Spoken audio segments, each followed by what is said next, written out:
E na noite de ontem nós vimos aqui que os pré-candidatos à presidência reagiram com críticas ao encontro do presidente Jair Bolsonaro com embaixadores para pedir mais transparência no processo eleitoral e rebater críticas dos ministros do TSE. No entanto, algumas das críticas feitas pelos nomes que postulam a presidência contrastam com o que já defenderam no passado. No caso de Lula, por exemplo, ontem ele disse que o encontro foi uma série de mentiras contra a democracia.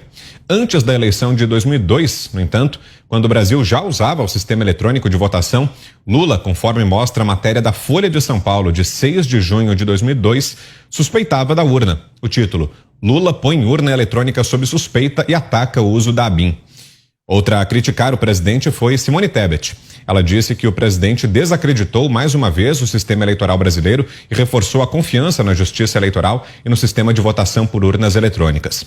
Em 2015, no entanto, conforme mostra a matéria no YouTube da TV Senado, Simone defendia a impressão do voto na urna eletrônica.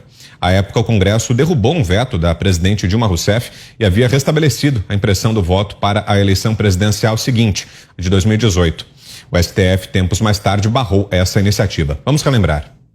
Quase 90% dos parlamentares decidiram pela derrubada do veto. E a impressão dos votos na urna eletrônica começa a valer até as eleições de 2018. Será que o meu voto depositado lá, depois de processado, se concretiza? Então, para que a gente tire essa dúvida, dê tranquilidade ao eleitor, de que ele possa saber que a partir agora, de 2016, 2018, ele vai votar e ele vai ter a comprovação saindo ali, o nome dos candidatos que ele escolheu, nós optamos por derrubar o veto da presidente Dilma. Outro a criticar o encontro foi Ciro Gomes. Ele disse que Bolsonaro ameaçou a democracia e desfilou mentiras tentando atingir o sistema eleitoral. O seu partido, o PDT, no entanto, é um histórico defensor do voto impresso. Fiuza. Eles não têm nenhum compromisso, né, com a verdade, com a realidade, nenhum, zero. A Simone Tebet escreveu sobre o Brasil passando vergonha, né? Ela está passando essa vergonha, que o nosso editor Cleiton Ubinha pesquisou e expôs. Ela passa a vergonha de dizer o absoluto oposto do que disse anteriormente. Se naquele momento, né, nesse vídeo que nós vimos, ela considerava importante a ponto de derrubar o veto da presidente da República, a impressão do voto como forma de auditagem, não tem como ela dizer hoje que o presidente está espalhando uma teoria da conspiração.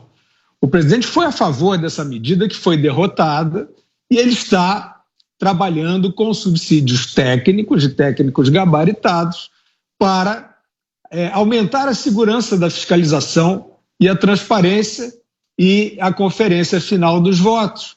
É só isso. Então, a pergunta que eu faria a esses aventureiros, né, como já disse aqui, não tem oposição no Brasil, acabou.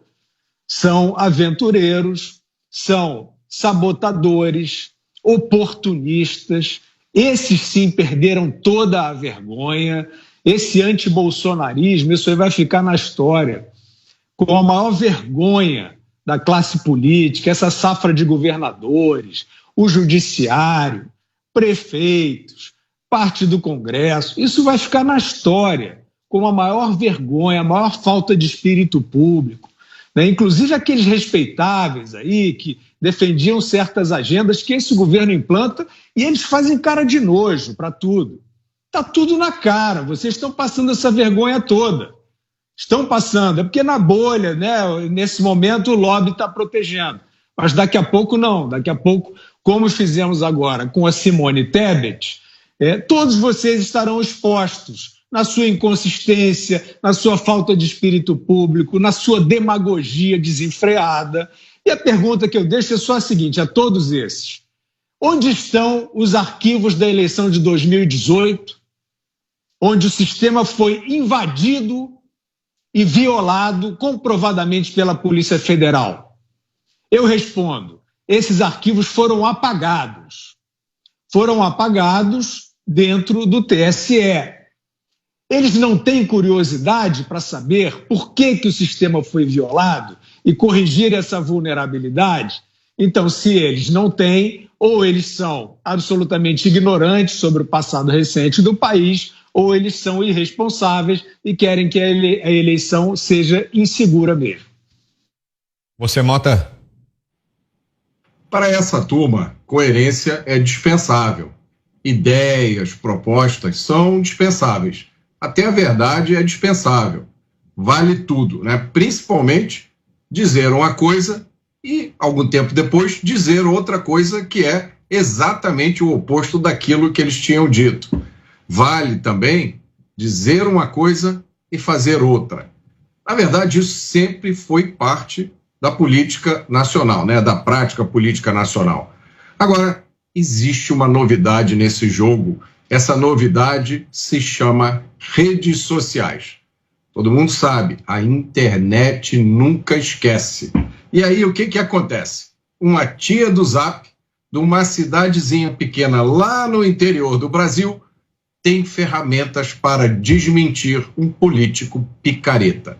E isso, é claro, para os políticos picaretas é insuportável. Daí essa campanha toda de combate à desinformação, criminalização da fake news, que é uma coisa gravíssima. Isso é criminalização da opinião. Agora, o mais interessante é comparar o comportamento desses políticos que acham que ainda estão nos anos 80 com o comportamento do presidente Bolsonaro. Lógico, tem até gente que não gosta do presidente, mas ninguém pode falar de falta de coerência entre palavras e atos. E aí a gente volta para aquela velha questão, né? Quando começam a falar que o presidente é antidemocrático, quer dar um golpe, eu sempre pergunto, me mostre uma única ação do presidente contra a liberdade, contra a democracia. Aí as pessoas ficam meio caladas. E aí eu pergunto, me fale de me dê um exemplo de uma única fala do opositor dele, daquele que foi descondenado, uma única fala dele defendendo a liberdade. A pessoa continua calada. Você, Augusto, que nos diz dessa retrospectiva que trouxemos? Exemplo, quando houve aquela reunião dos governadores, Dória inclusive, com o ministro, com o embaixador da China que pretendia fazer no Brasil, que fez na Argentina, né? Na Argentina ele conseguiu criar um enclave lá que é administrado pelos chineses. Os argentinos não têm o direito de entrar na tal base que ele conseguiu. Agora eu vou continuar com perguntas aqui. A ministra Carmen Lúcia dizia que Cala a Boca já morreu. Eu pergunto a ela, foi ressuscitado para proibir que se fale dos vínculos entre o PT e o PCC? Quanto lucrou, a outra pergunta para o ministro Gilmar Mendes, quanto lucrou em 2021 o ministro Gilmar Mendes com os saraus e seminários que organiza em Portugal? Diga, Ana. Acho que vale a pena relembrar não apenas os pré-candidatos, mas também alguns jornalistas e partidos. Em 2016, logo após a eleição que Donald Trump venceu aqui nos Estados Unidos, um correspondente de outro canal a cabo, um correspondente de Nova York, muitíssimo alinhado com o Partido Democrata, detesta Donald Trump, ele foi às redes sociais no dia 23 de novembro de 2016 e tuitou o seguinte: o risco de urnas eletrônicas serem alvo de hackers existe. O Brasil deveria rever isso e talvez voltar ao voto de papel. Aí o Partido Novo, conta verificada no Twitter, respondeu a este jornalista: voto eletrônico com comprovante impresso permite a rapidez atual, com a possibilidade da recontagem física, se necessário. Partido Novo, 23 de novembro de 2016. O que mudou? Uai, seu app de vídeos curtos.